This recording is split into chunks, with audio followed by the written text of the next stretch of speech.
Yo, what's up guys? It's your boy Dr. D's. We are back with another video. So today we're doing a video on the top 5 heroes, legendary heroes that need a buff. And I am actually joined from a very special person. Ivy, or excuse me, sorry. What was it? Okay. What was it, Suzie? It's Suzie? Suzie plays now. Suzie plays. All right. I was going to say Ivy League Gaming. All right. It's formerly Ivy League. It's fine. People know both. Okay. How come you changed it, by the way? Because I wanted to be consistent with the name. I wanted, because I became known as Suzie with Fateless, which is my real nickname. Gotcha. And then I also had another YouTube channel, and I just kind of wanted to keep it all. Like, you know what? Let me just make it Suzie everywhere because it feels more natural. So you said we're talking legendaries, but non-lords and non-ancient exclusives, right? Correct. Cool. And thank you for having me. I'm glad you reached out. Honestly, I've been really out of the loop as far as collabs go. Way back when, you know, I was pregnant, I was busy, and then the stupid face thing happened with the facial paralysis. It's been a year. I'm still a derpy pirate, but we're still trekking onward. But if I'm new for anybody, yeah, I do have a facial paralysis, so if I look a little silly, that's why. But we're getting there slowly, I hope. You look absolutely fine. All right, let's go ahead and let's get into this. So we got we got the top 5. We're not going to do this in any order. Did you have it in a certain order? No. No. Okay. So we're not going to do this in any certain type of order, but we'll just start naming our top 5. Again, no particular order. And if we both have the same one, then we could just say we both have the same one and we'll go over it. All right. So did you want to kick it off with your first one, Suzie? All right. Do I start with something kept like super obvious, or do I start with something less obvious? I don't know. That's completely up to you. That's completely up to you. Let's just start with our Captain Obvious and get him out of the way. All right. Right. Go ahead. Crach is on my list too. We have to, right? Yeah, yep. We have to start there because, okay, so when it comes to Crach, we know they buffed him once, which, believe it or not, if you guys didn't already know, that he has gotten a buff once. It just wasn't good enough. I think the big thing for him would be to make him be in a Piercer faction, right? That would be huge. Extending the range. Correct. And then maybe adjusting to where he doesn't have that stupid, what is that called again, where he like has that cooldown? I don't even remember what it's called. The molten, or the misfire. Yes, misfire the misfire adjustment. Yeah. Correct. So you actually touched bases on everything that I was going to say on it. But my biggest thing, not only the Piercer faction, but man, this range, it kills me. This range is like the worst range in the whole entire game. There's not a worse range than this one right here. I'm telling you right now, if they fix this range, just made it like I don't know, just a few more blocks in the front, it would just make him so much more viable. And how do you fix that? If you put him in the Piercer faction, that would fix it all together, right? But it would be nice if it was just a little bit better even without the Piercer faction, right? And without needing that Lord. Make that Lord, make him extra awesome, but don't have it so limited. It is very weird. I guess he's a dwarf, he's short, he's got short arms, short range. I guess that does make sense. So with this range, so I actually tried out some strategies for GVG, and I was trying to make Crach work. I almost have him to A5 though. I'm going to try him at A5, but I couldn't get him to work. Like he was doing decent, but for where my guild's at in GVG, it wouldn't be good enough. We would just get smashed with them. So hopefully A5 Crach makes a difference. I also have his exclusive artifact, which is nice.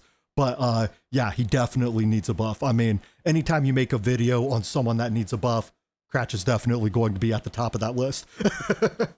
Yeah, I thought that was a safe place to start. Absolutely. Right, who else do you have? So let's go with another obvious one.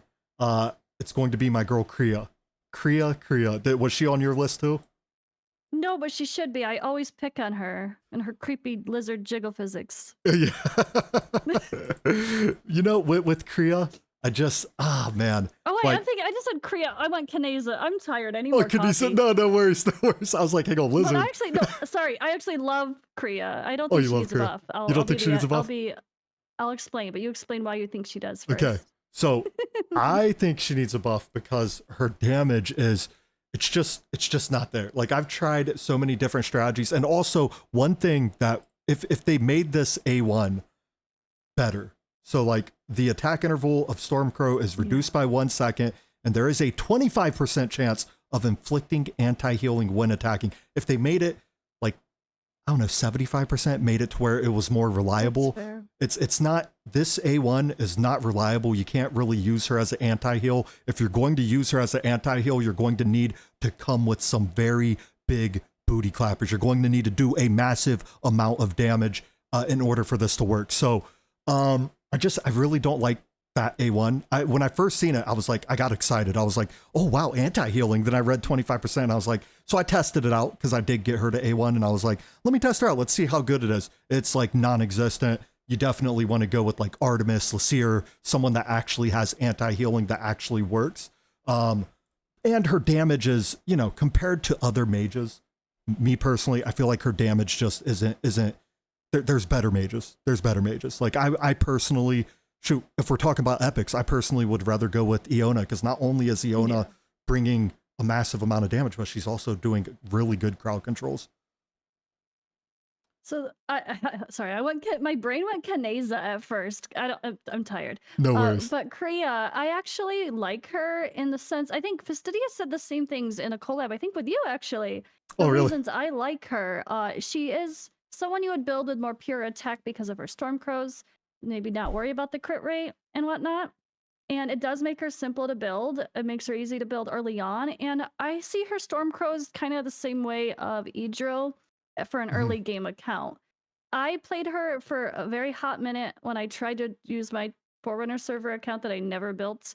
And I loved her because those crows would just go off and finish off targets like while you're doing campaign, the same way Idril just finishes off the whole board. Her crows go everywhere. So I think she has wonderful early game value.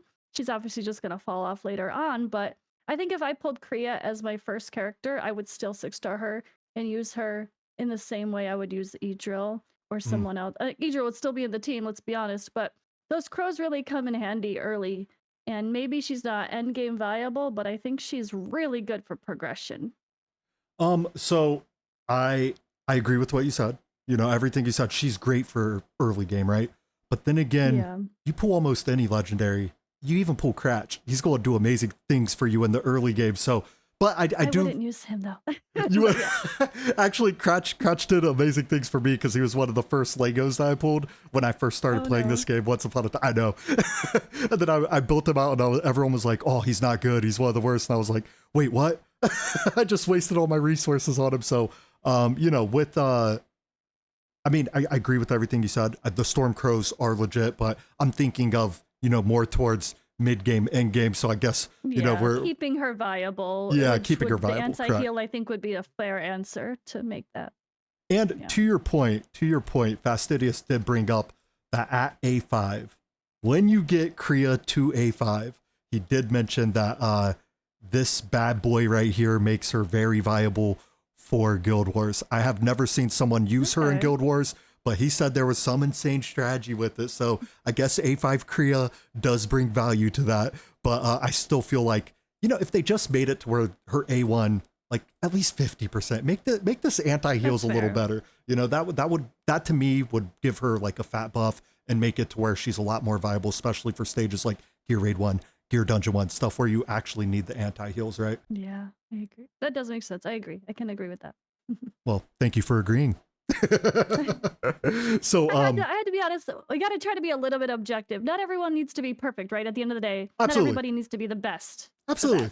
Absolutely. And if you disagree, you know, that's the beautiful thing about opinions. Everyone has one, right? All right. So I guess another one. Okay, we're on mages. Let's stay here. Beatrix. I just pulled her on my stream the other day. Yes. She sounded so cool at first. I was really excited with her kit. I was like, oh, she's gonna have great synergy with all these summon teams. But is it just the damage? I think it's just better damage multipliers. I mentioned her in my live stream. I'm like, all right, guys, I'm gonna be doing a collab. I'll put her on the list. What would you guys want to see fixed for Beatrix to be more viable? And people were just mostly replied, oh yeah, the range. Yeah. And the multipliers. I forgot the range. Yes, the range. Yes, she has Crach range. She has Crach range. It's like the worst range you could get. Oh, poor Beatrix. No wonder why she sucks. Yeah. Yeah, no wonder why she sucks. It's the Crach range. I forgot she has Crach range. Yeah. Oh, that too. Yeah, of course. Yeah, the Crach range definitely kills it. But yeah, you know, oh, so you pulled her recently. Honestly, I'm not too familiar with her. I just know that people say that she sucks. So Yeah, that's kind of what I was like. All right, wait, guys, what would you want to change? And people said her damage multipliers just feel low, I see. I see. and then yeah, her range. That's the other Yeah. thing.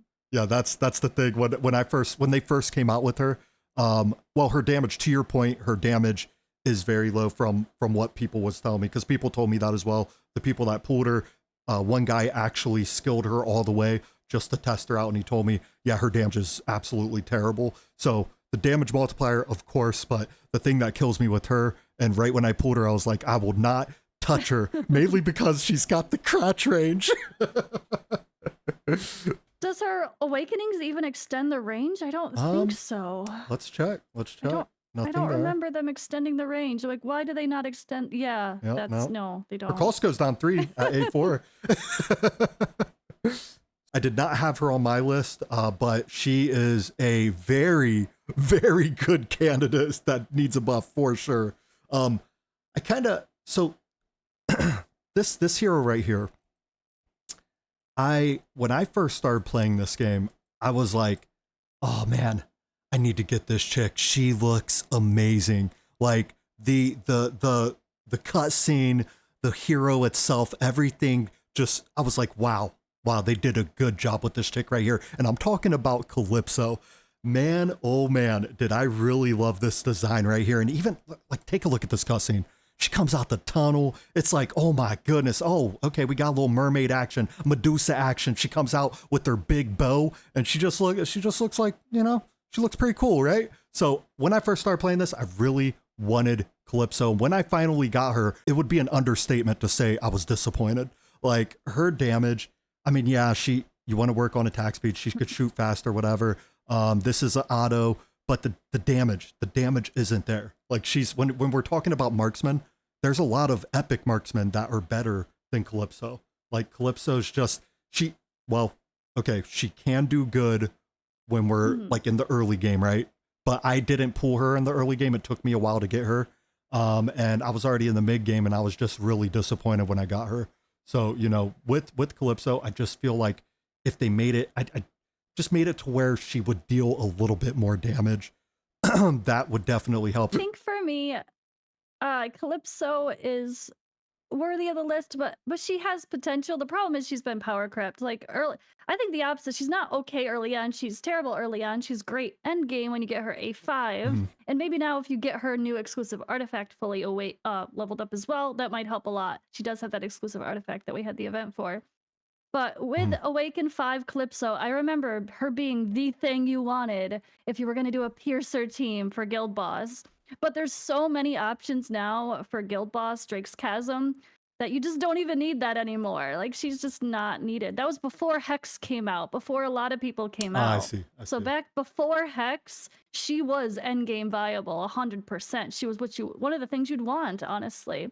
But that was very early on, and that was before so many other heroes have come out. So I think unless you have Awaken 5 Calypso, I would keep her benched. But if you get Awaken 5 Calypso, maybe you could still do one of those comps if you wanted to have fun with that. But you don't need it. There's so many options. And maybe Arena. I do see some people still use her in Arena, but she takes a while to build up her damage, right? That's the trouble with her, is it takes her gameplay being placed early and then building up her damage before she becomes really good. So you just, by that time, it's usually too late and the battles are over. Yeah, I mean, I don't know. I just feel like when I pulled her,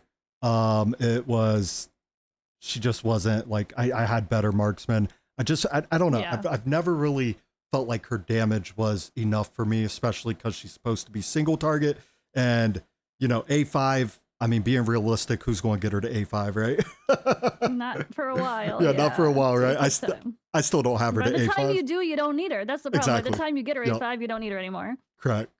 But if they just buffed her, maybe because her ultimate is an auto ultimate, maybe if they just buff this, like making the seal stone that deals maybe 40% damage, maybe 50% damage, making the damage a little bit more. Just so she's more viable and she can compete with the big dogs, you know? I feel like the design is too good for her to be pretty mid. And her new skin is so cool. I love her new skin. I love it. And you know the reason why I didn't get the skin? Because I was like, I'm never going to use her. I can't help myself. I get all the skins. You get all the skins. Even if I don't use them, it's fine. Yeah, well, I get most of the skins too, but I actually passed on Calypso because I was like, I'm just never going to use her. But okay, so who do you got next? All right, we'll stick to the piercers. Let's go to Apsan. Oh, Apsan. Where is he? Yeah. Oh, you're no Mark. I know it looks like we're in piercers because the marksmen are almost all piercers. Oh yeah, sure. I was thinking of yeah. Okay, yeah, he's a fighter. I was looking the same. There it is. So good old Apsan. He's another weird one. I feel like he's just another one, and maybe just increase his AoE damage potential, give him more targets. He's only got like hits 2 enemies or hit whatever. It's kind of just lackluster, you know, like maybe a little bit longer range as well. Like have that, you can mirror it, extra 1 more tile in front of him, maybe. And yeah, I think his attacks actually affecting more and making him a proper AoE fighter could be an answer. As he penetrates 3 targets, penetrates 2 targets. Everything is so like he's AoE, but is he really? Like that's hardly when there's big swarms of things. Let him be more viable. I think would be a solution. I mean, Apsan just sucks. Like he's going to need a lot of buffs in order to make him more viable. This guy's just absolute garbage. Yeah, poor Apsan. Yeah, like you know, I'm not good enough at any one thing. Yeah. I mean, even in the early game, like he's just like he's there. He's really good for faction trials though. So there is one stage that he can be because he stops up. There's not many piercers that you can actually place down to stop the mobs when they're coming in. So you know he's good for faction trials at least.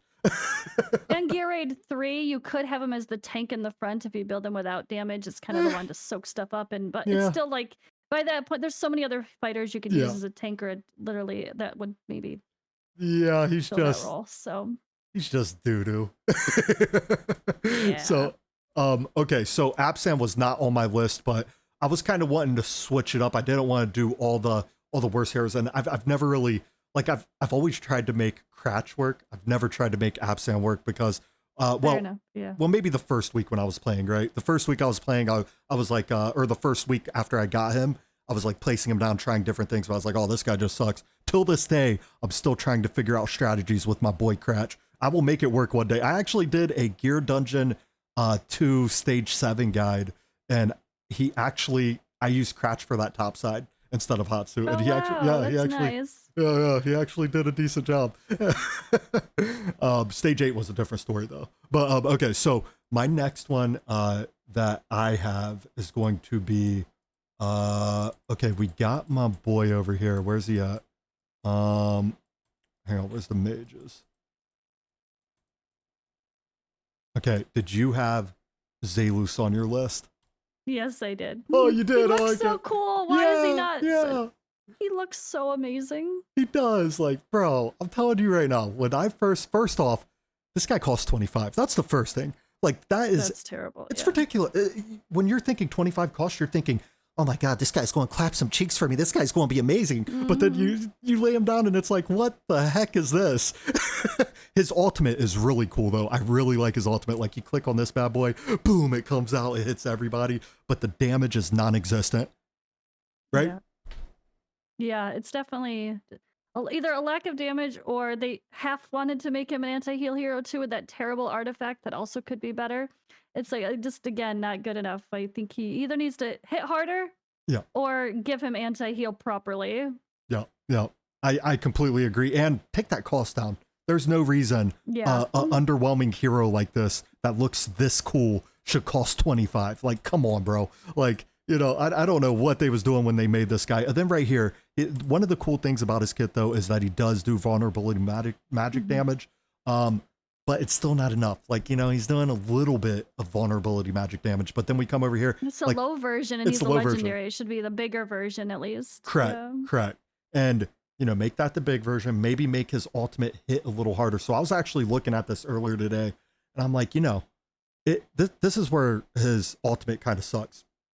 Not only is it doing 100% AoE damage to targets in a large ground effect area ahead, but then afterwards it only deals 50% AoE damage every second for 10 seconds.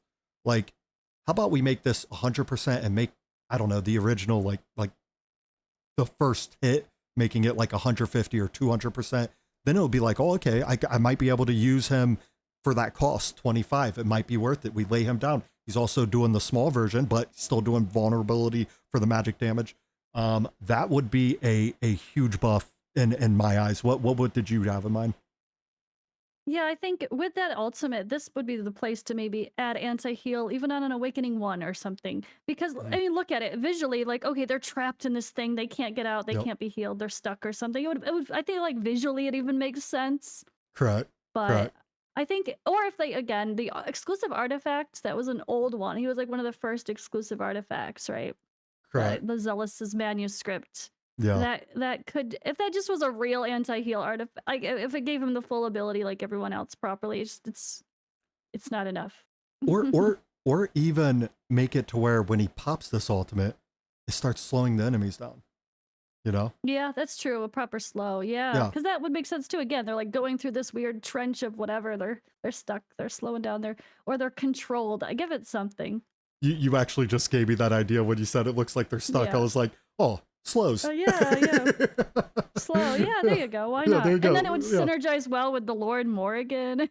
There we go. Make everyone do more damage, and maybe he would do more damage too because of that. There we go. We got a winner. Give him slows. So who do you have next, Suzie? Okay. Only one more on my list. One that more. would be my 5 covered. I'm gonna go with Azhor, who is someone I always used to defend. Like Mortar Mike, I was kind of a fan of Azhor. He's actually very good for artifact material raid because he'll deal with one of the, at least in the old version, he'll kind of kill enemies while blocking at the same time. Where Brokir just sits there like a brick and doesn't do anything. Where at least Azhor was killing things as they came close to him. He really can do okay damage in something like stage, the whatever, 18 up to that at least. I don't know about now. I haven't used him since. But I think for me, the heated state is an issue as well. We have this stun ability, which could be helpful in, Titanic Ruins, and he could be the tank and have stun. But I think there should be a little bit of a lower requirement for the heated state, maybe, to where it could be up more often, stunning more often. I'm honestly not sure if he could be the only stun hero in a Titanic Ruins team. I don't think so, because it feels like the heated state is not consistent enough where he will be inflicting those stuns, like with that talent. Yeah, but still, to your point, to have a defender that actually does stuns, not bad, right? That's cool, yeah. Adding a little bit to Semra. But he wasn't on my list, but he's definitely, I will agree with you, he definitely needs a buff. He's, I feel like this game disrespects the little people. Why are they disrespecting all the dwarves? Except for Brock here. Yeah, that's very true. He's almost there. I think the idea of him, I mean, a lot of these defense-based damage dealers, they're not really a DPS at the end of the day, because we know the defense doesn't scale as well as attack does. But it has potential in the right places, like that old AMR. But yeah, I think the extra utility they tried to add is the stun, but the stun isn't enough. I think that if they made that stun a little bit more enough for something like a Titanic Ruins, and he's the only stunner and he can handle it and be the tank, that's making him very valuable, because then he's fulfilling 2 roles. Plus, he's boosting the Nightmare faction, which adds to that attack speed and overall stats for all of them. And it actually can make him top tier. I know I used him a little bit in Titanic Ruins, but I don't think it was enough. That was the problem. And he could be enough, almost. Just a little bit of a buff. Very, very well said. I 100% agree. I mean, that right there, what you just said, would make him so much more viable for stages like Semra.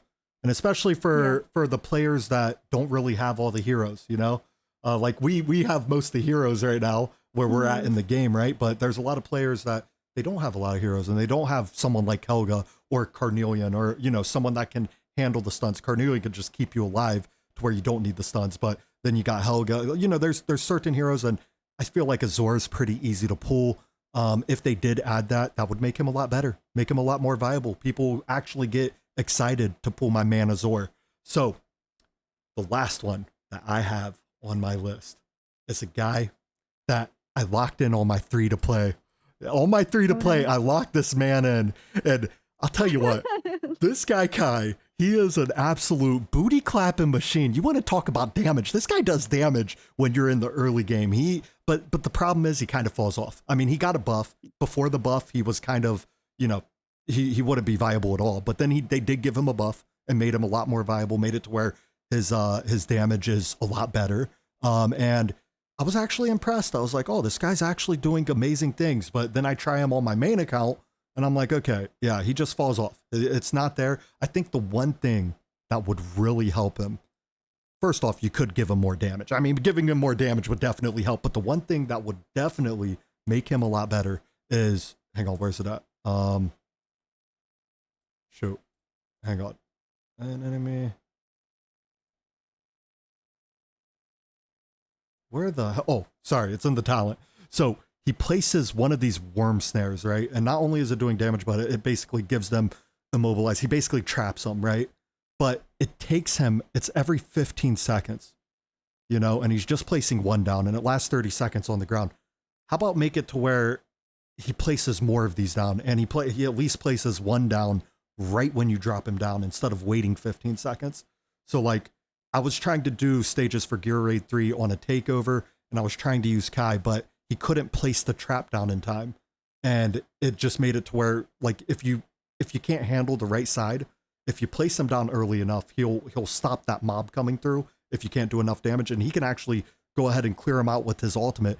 But if he can't, like if they just made it to where he lays down this immediately right when you lay him down, and maybe more consistently to where he's trapping guys and he's got a little bit more crowd controls in his kit, I think that would make him a lot more viable, even stages like GVG. Yeah, that's what I was going to say. I think I agree with what you said for making him a little better. That would make him better for guild versus guild as well. Yeah. Absolutely. Yeah, I've never used Kai myself otherwise, though. He was just one of those characters that always sounded not like there's something missing. It sounds cool on paper, but then doesn't quite work. Absolutely. Not a bad hero. Not a bad hero, but he could definitely use a buff. So that is actually, you got your list done, right? Yep. I mean, there's still so many more we could talk about, but I think that was a good overview. Absolutely, absolutely. I mean, shoot, a lot of heroes need a buff in this game, but I do appreciate you joining the stream, Ivy, or excuse me, I'm sorry, Suzie. It's okay. People are still, it's fine. Sorry, I'm so used to seeing you as Ivy, but I'm glad you joined and I appreciate you joining. And did you have any last words? No, thanks for having me. It's good to try to get me back into the swing of things with some collabs. I haven't even had, like, I was looking, I sent you the video that was my last collab. It was like 10 months ago or something crazy. So I need to do this more often.